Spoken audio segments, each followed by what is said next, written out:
Dans l'évangile de Jésus-Christ selon saint Jean. En ce temps-là, la foule dit à Jésus : « Quel signe vas-tu accomplir pour que nous puissions le voir et te croire ? Quelle œuvre vas-tu faire ? Au désert, nos pères ont mangé la manne. Comme dit l'Écriture, il leur a donné à manger le pain venu du ciel. » Jésus leur répondit : « Amen, amen, je vous le dis.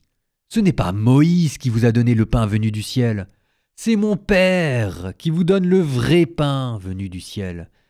Car le pain de Dieu, c'est celui qui descend du ciel et qui donne la vie au monde. » Ils lui dirent alors : « Seigneur, donne-nous toujours de ce pain-là. » Jésus leur répondit : « Moi, je suis le pain de la vie. Celui qui vient à moi n'aura jamais faim. Celui qui croit en moi n'aura jamais soif. Mais je vous l'ai dit, vous avez vu, et pourtant vous ne croyez pas. »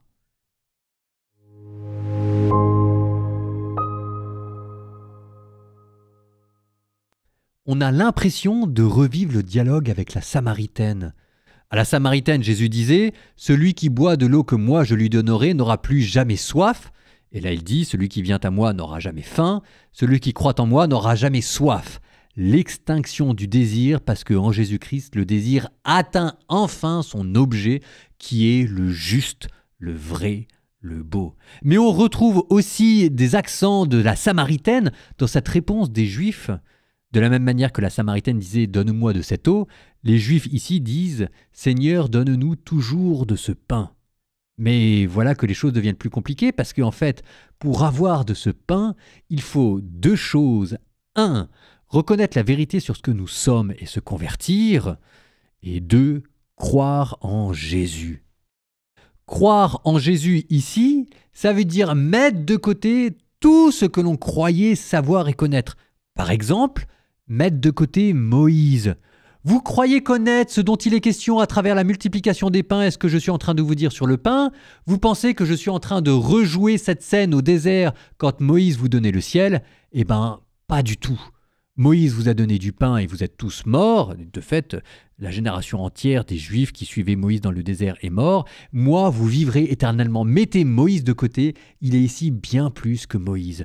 Ce qui veut dire que ici, pour croire en Jésus, je le redis, ça veut dire mettre de côté tout ce que l'on croyait savoir et être prêt à des choses totalement inattendues. C'est quand la dernière fois que Jésus vous a surpris?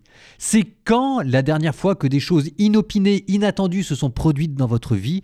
C'est quand la dernière fois que Dieu vous a fait découvrir un horizon totalement inconnu de vous jusqu'à présent?